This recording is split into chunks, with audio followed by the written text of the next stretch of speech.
السلام علیکم ورحمۃ اللہ وبرکاتہ، نحمدہ ونصلی علی رسولہ الکریم، اما بعد۔ دوستو، آج آپ کو ایک بہترین واقعہ سناتا ہوں کہ ایک مرتبہ امیر المؤمنین حضرت علی کرم اللہ وجہہ کے پاس ایک سائل آیا، ایک فقیر آیا مانگنے کے لیے۔ تو حضرت علی کرم اللہ وجہہ نے اپنے بیٹے حسن یا حسین میں سے کسی ایک سے کہا کہ جاؤ اپنی والدہ کے پاس اور ان سے کہو کہ ابو نے جو 6 درہم آپ کے پاس رکھوائے تھے ان میں سے 1 درہم دے دیں۔ وہ صاحبزادے حسن تھے یا حسین تھے، وہ گئے اپنی والدہ کے پاس اور کہا کہ ابو 1 درہم مانگ رہے ہیں ان 6 درہم میں سے جو آپ کے پاس رکھوائے تھے۔ تو حضرت فاطمہ الزہرا رضی اللہ تعالی عنہ نے اپنے بیٹے سے کہا کہ ابو کو جا کے کہو کہ وہ 6 درہم تو آپ نے آٹا خریدنے کے لیے رکھوائے تھے۔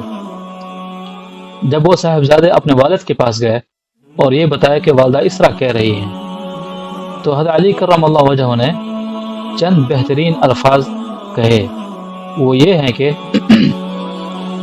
کہ کسی بندے کا ایمان اس وقت تک سچا ثابت نہیں ہو سکتا کہ جب تک اس کو جو چیز اس کے پاس ہے اس سے زیادہ اعتماد ہو اس چیز کے بنسبت جو اللہ رب العزت کے خزانوں میں ہے۔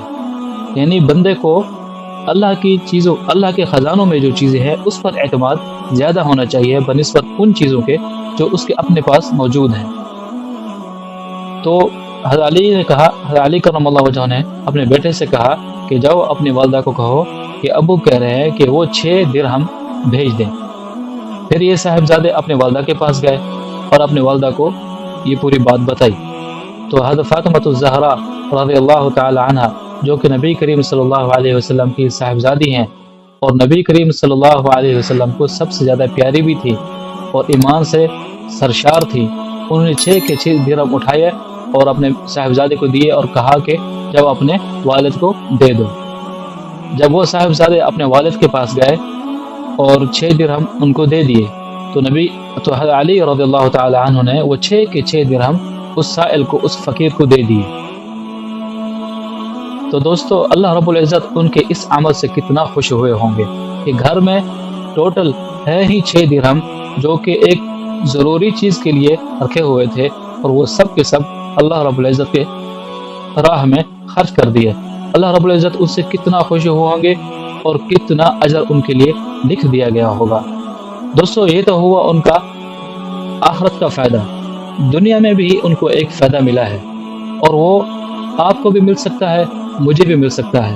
دوستو، وہ فائدہ یہ ہوا کہ حضرت علی رضی اللہ عنہ ابھی ادھر ہی بیٹھے ہوئے تھے کہ ایک بندہ آیا، اس کے پاس اونٹ تھا اور وہ اونٹ لے کر وہاں سے گزر رہا تھا۔ تو حضرت علی نے پوچھا کہ کہاں جا رہے ہو؟ تو اس بندے نے کہا کہ اے حضرت علی، اے امیر المؤمنین، میں اس اونٹ کو بیچنے جا رہا ہوں۔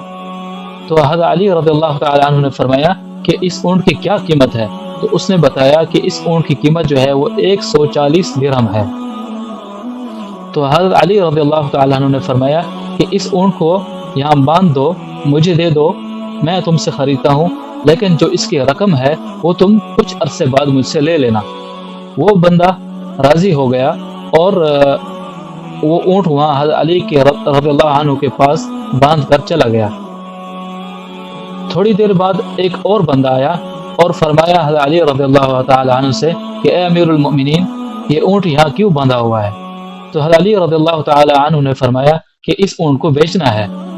تو وہ کہنے لگے کہ کتنے میں بیچو گے؟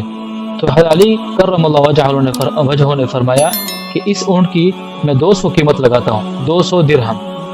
وہ بندہ اس اونٹ کو 200 میں لے کر چلا گیا، یعنی اس بندے کو وہ اونٹ پسند آ گیا اور 200 درہم میں دے کر چلا گیا۔ اور 200 درہم میں سے حضرت علی کرم اللہ وجہہ نے 140 درہم جو کہ پہلے بندے کو دینے تھے، جس کا وہ پہلے اونٹ تھا، وہ 140 درہم ان کو پہنچا دیے اور باقی 60 درہم اپنے پاس رکھ کر جب گھر واپس آئے اور حضرت فاطمہ الزہرا رضی اللہ تعالی عنہا کو وہ 60 درہم پکڑائے تو وہ حیران ہو گئی اور کہنے لگی کہ یہ کیا ہے؟ ابھی تو ہمارے پاس 6 درہم تھے، وہ بھی ہم نے اللہ کی راہ میں خرچ کر دیے، اب یہ 60 درہم کہاں سے آئے؟ تو حضرت علی کرم اللہ وجہ نے فرمایا کہ آپ کو پتہ نہیں ہے کہ نبی کریم صلی اللہ علیہ وسلم کی زبان سے اللہ رب العزت نے ہم سے وعدہ فرمایا ہے، وہ یہ ہے، یعنی قرآن کی یہ آیت بھی ہے دوستو، قرآن کی آیت کا یہ حصہ ہے، وہ یہ من جاء بالحسنۃ فلہ عشر امثالها، کہ جو بندہ ایک نیکی لے کر ہمارے پاس آئے گا اس کو ہم اس کے 10 حصے، اس جیسے 10 حصے اس کو ہم عطا فرمائیں گے۔ تو دوستو یہ کیا ہی بہترین اور کیا ہی خوب عمل ہے کہ اللہ رب العزت ان کو جتنا اجر عطا فرمائیں گے وہ اللہ رب العزت بہتر جانتے ہیں، لیکن اس کا فائدہ دنیا میں بھی یہ ہوا کہ اللہ نے وہ فائدہ دنیا میں بھی پہنچا دیا کہ 6 کے بدلے 60 عطا فرمائے۔ تو دوستو اللہ تعالی ہمیں اس یقین کے ساتھ اور اس ایمان کے ساتھ اللہ کی راہ میں مال خرچ کرنے کی توفیق عطا فرمائے کہ اللہ رب العزت ہمیں اس کا دنیاوی اور اخروی فائدہ عطا فرمائے۔ دوستو آج کے لیے اتنا ہی، ملتے ہیں ایک دوسری ویڈیو میں۔ اللہ تعالی ہمیں کہنے سننے سے زیادہ عمل کی توفیق عطا فرمائے۔ وآخر دعوانا ان الحمد للہ رب العالمین۔